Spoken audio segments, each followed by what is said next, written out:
Welcome back to రుచిగలు. ఈరోజు special గారెలు బూరెలు.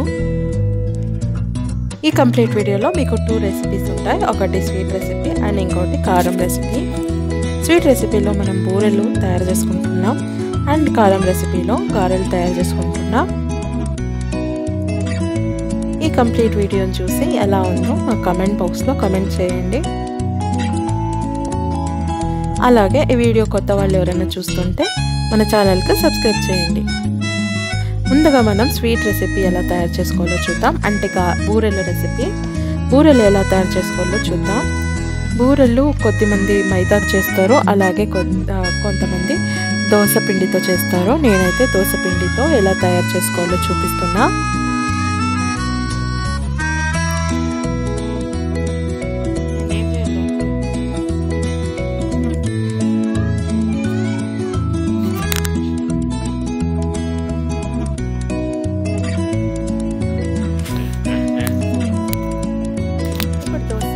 బూరెలకు కావాల్సిన ఇంగ్రీడియంట్స్ చూపిస్తున్నా.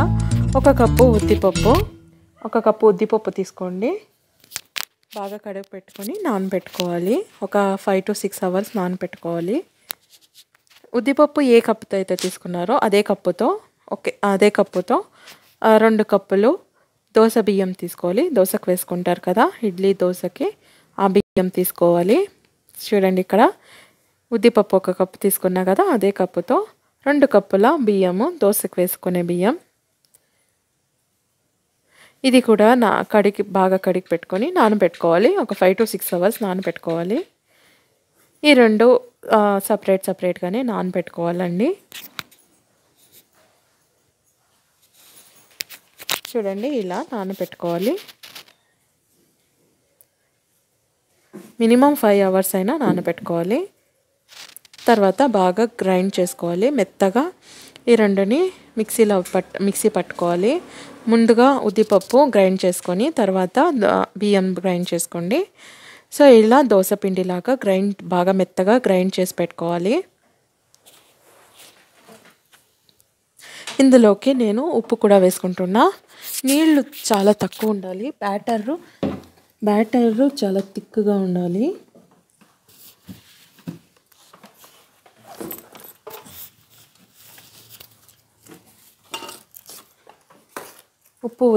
తగినంత ఉప్పు వేసుకొని బాగా కలిపి పెట్టుకుంటున్నా.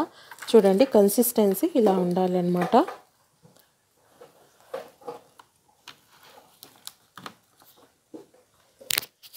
నీళ్ళు చాలా కొద్దిగా వేసుకొని పిండి రుబ్బి పెట్టుకుంటే ఇలా కన్సిస్టెన్సీ వస్తుంది.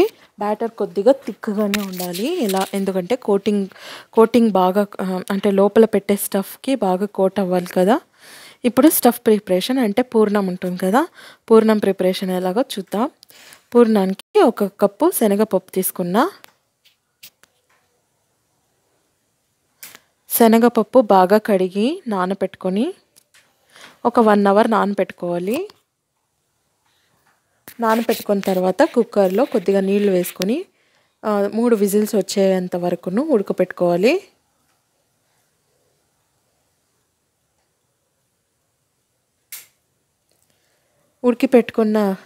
ఉడకపెట్టుకున్న శనగపప్పును వాటర్ లేకుండా స్ట్రైన్ చేసుకొని, వాటర్ అంతా రిమూవ్ చేసి ఆరబెట్టుకొని దీన్ని మిక్సీ పట్టుకోవాలి. బాగా మెత్తగా రుబ్బి పెట్టుకోవాలి. ఇలా మెత్తగా రుబ్బి పెట్టుకోవాలి. ఇది కొంచెం ఈజీ రెసిపీ అయితే కాదండి. అంటే తొందరగా చేసుకోవచ్చు, క్విక్ అండ్ ఈజీగా అయిపోతుంది అంటే కాదు. ఇది కొంచెం టైం టేకింగ్ ప్రాసెస్. అలా అని డిఫికల్ట్ ఏం కాదండి, కొద్దిగా టైం పడుతుందంటే. ఇలా మెత్తగా పేస్ట్ చేసి పెట్టుకోవాలి. శనగపప్పు ఉంటుంది కదా, ఉడకపెట్టుకున్న శనగపప్పుని బాగా మెత్తగా గ్రైండ్ చేసి పెట్టుకోవాలి. ఏ కప్పుతో అయితే నేను శనగపప్పు తీసుకున్నా అదే కప్పు మెజర్మెంట్లో బెల్లం తీసుకోవాలి. బెల్లం బాగా దంచి పెట్టుకొని బెల్లం పౌడర్ తీసుకోవాలి.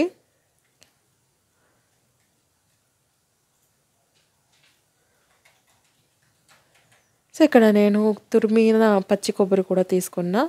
పచ్చి కొబ్బరి అనేది ఆప్షనల్లో, టేస్ట్ కోసం వేసుకుంటున్నా. 1/2 కప్ పచ్చి కొబ్బరి. ఇప్పుడు ఒక ప్యాన్లో నేను 1 కప్పు బెల్లం వేసుకుంటున్నా. బెల్లం పౌడరు, అందులోకి కొద్దిగా వాటర్ యాడ్ చేసుకుంటున్నా. కొద్దిగా యాడ్ చేసుకోవాలి. ఈ బెల్లం అంతా వాటర్లో కరగాలి. బాగా కరిగే వరకును బాగా మిక్స్ చేసుకోండి.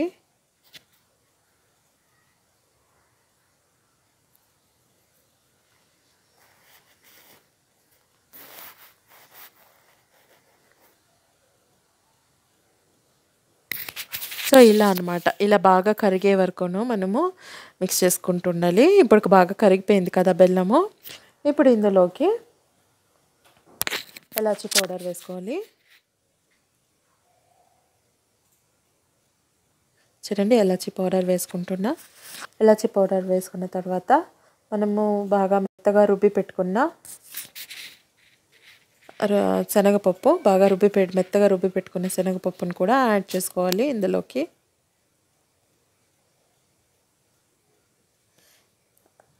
రుబ్బి పెట్టుకున్న శనగపప్పు ఉంటుంది కదా, శనగపప్పు పేస్ట్ని కూడాను యాడ్ చేసుకొని బాగా మిక్స్ చేసుకోండి. చూడండి, ఇలా బాగా మిక్స్ చేసుకోవాలి. కొద్దిసేపు స్టవ్ పైన పెట్టారంటే పూర్ణము కొంచెం గట్టిగా అవుతుంది. గట్టిగా అయ్యేసరికి మనకు ఉండలు చేసి పెట్టుకోవాలి కదా, ఉండల్లాగా చేసి పెట్టుకోవాలి. సో ఆ కన్సిస్టెన్సీకి వస్తే చాలు మనకు. ఇప్పుడు నెయ్యి వేసుకుంటున్నా. నెయ్యి ఆప్షనల్లో, టేస్ట్ ఉంటుంది అని నెయ్యి వేసుకుంటున్నా. పిల్లలకైతే ఇది చాలా హెల్తీ ఫుడ్ అండి. సో ఇలా అనమాట. చూడండి, ఈ కన్సిస్టెన్సీలో మనం అంతవరకు స్టవ్ పైన పెట్టుకొని పూర్ణము తయారు చేసి పెట్టుకోవాలి. ఇప్పుడు ఈ కన్సిస్టెన్సీ చాలు. నేను ఇప్పుడు స్టవ్ ఆఫ్ చేసుకుంటున్నా. అలాగే తురిమిన కొబ్బరి లాస్ట్లో వేసుకుంటున్నా. ఇది కూడా ఆప్షనల్ అని చెప్పా కదా, ఇది ఆప్షనల్. సో ఇప్పుడు పూర్ణం తయారైంది. ఇప్పుడు ఉండలు చేసుకొని చిన్న చిన్న ఉండలు కట్టుకొని పెట్టుకుంటున్నా. ఇలా చిన్న చిన్న ఉండలు చేసి పెట్టుకుంటున్నా. ఇప్పుడైతే నేను బ్యాటర్ ఆల్రెడీ రెడీ చేసి పెట్టుకున్నాం కదా, కొద్దిగా గిన్నెలోకి తీసుకొని, ఒక చిన్న గిన్నెలోకి కొద్దిగా బ్యాటర్ తీసుకొని ఉండలు చేసి పెట్టుకున్న ఉండల్ని ఒక్కొక్కటిగా బ్యాటర్లో బాగా కోట్ చేసుకొని స్పూన్లో వేసుకోవాలి. స్పూన్లో వేసుకోవచ్చు లేదా చేతిలో కూడా వేసుకోవచ్చు. నేనైతే స్పూన్లో ఈజీగా అయిపోతుందని స్పూన్లో వేసుకుంటున్నా. ఇలా బ్యాటర్ బాగా గిన్నెలో బాగా కలుపుకొని స్పూన్లో వేసేసుకోవాలి. ఇలా ఆయిల్లో డీప్ ఫ్రై చేసుకోవాలండి. మీడియం ఫ్లేమ్ లేదా హై ఫ్లేమ్లో పెట్టి కూడాను బాగా డీప్ ఫ్రై చేసుకోవచ్చు.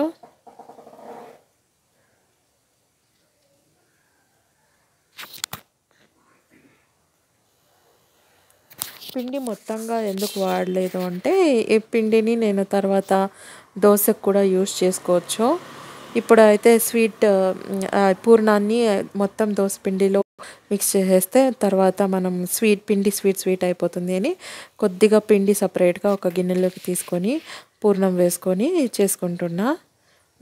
పిండి మిగిలితే తర్వాత దోశ బ్యాటర్ లేదా ఇడ్లీకి లేదా దోశకన్నా యూస్ చేసుకోవచ్చు అని అలా చేశాను అనమాట.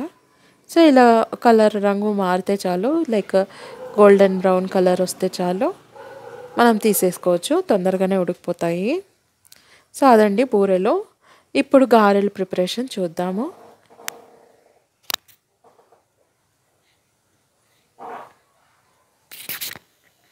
ఇప్పుడైతే గారెల ప్రిపరేషన్కి నేను ఒక కప్పు ఉద్దిపప్పు తీసుకున్నా. ఉద్దిపప్పు ఒక 2 hours నానపెట్టుకున్నా. బాగా కడిగి పెట్టుకొని నానపెట్టుకోవాలి. అలాగే కొద్దిగా నీళ్లు పోసుకొని బాగా స్మూత్ పేస్ట్తో గ్రైండ్ చేసి పెట్టుకోవాలి. అంటే గట్టిగా గ్రైండ్ చేసి పెట్టుకోవాలి ఉద్దిపప్పు.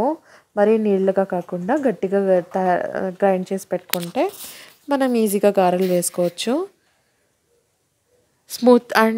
గారెలు చాలా స్మూత్గా గ్రైండ్ చేసుకోవాలండి, అప్పుడే బాగుంటాయి గారెలు తినడానికి. సో ఇలా బ్యాటర్ రెడీ చేసుకున్నా కదా, గారెల బ్యాటరు ఓన్లీ ఉద్దిపప్పు మాత్రమే యూజ్ చేశాను నేను. ఇంకే బియ్యపిండి అలా ఏమీ యూజ్ చేయలే. ఉద్దిపప్పు మాత్రం గ్రైండ్ చేసి పెట్టుకున్నా. ఇందులోకి నేను ఆనియన్స్ వేసుకుంటున్నా.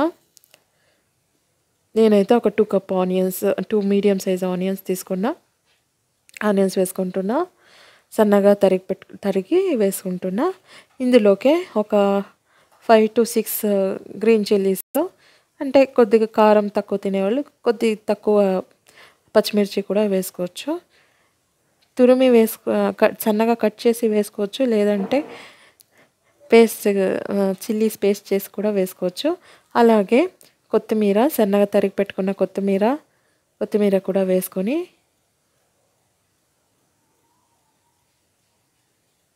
ఇందులోకి చిటికెడు సోడా వేసుకోవాలండి. చిటికెడు సోడా అండ్ రుచికి తగినంత ఉప్పు వేసుకొని బాగా కలిపి పెట్టుకోవాలి. గారెల పిండి బాగా కలిపి పెట్టుకోవాలి.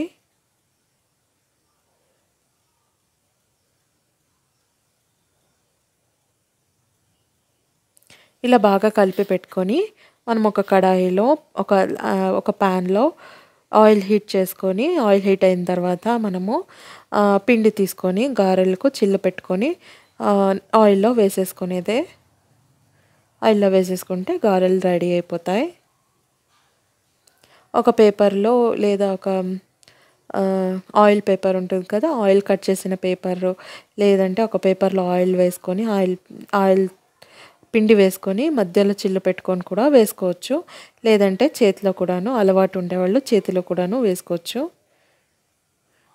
సో ఇప్పుడు నీళ్ళు కాగిపోయినాయి, చేతిలో చిల్లు పెట్టుకొని అట్లాగే ఆయిల్లో వేసేసుకోవచ్చు. సో అంతే అండి, గారెలు కూడా రెడీ అవుతాయి. చూడండి, ఇలా ఈజీగా ఇలా చేతి కొంచెం తడి చేసుకొని ఇలా చేతిలోకి పిండి ఎత్తుకొని మధ్యలో చిల్ల పెట్టుకొని అలాగే ఆయిల్లో వదిలేసేది. సో ఇలా ఈజీగా చేసేసుకోవచ్చు. కొద్దిగా మీడియం ఫ్లేమ్లో పెట్టుకొని గారెలు చేసుకోవాలి. పిండి ఉడకాలి కదా, లోపలంతా ఉడకాలి కాబట్టి కొంత టైం పడుతుంది. మీడియం ఫ్లేమ్లో లేదా హై ఫ్లేమ్లో పెట్టుకొని గారెలు తయారు చేసుకోవాలి.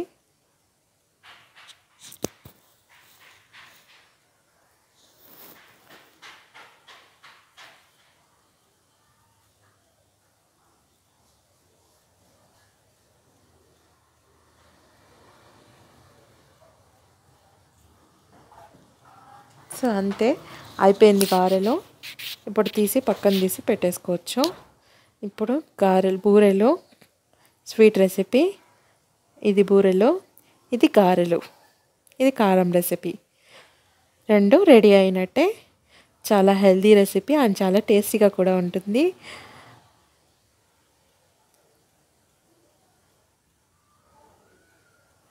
So thank you for watching the video.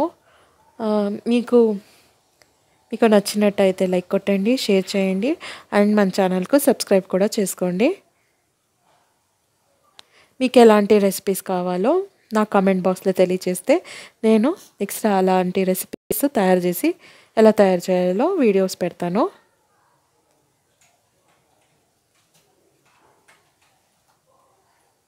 Thank you for sharing. Thank you for watching.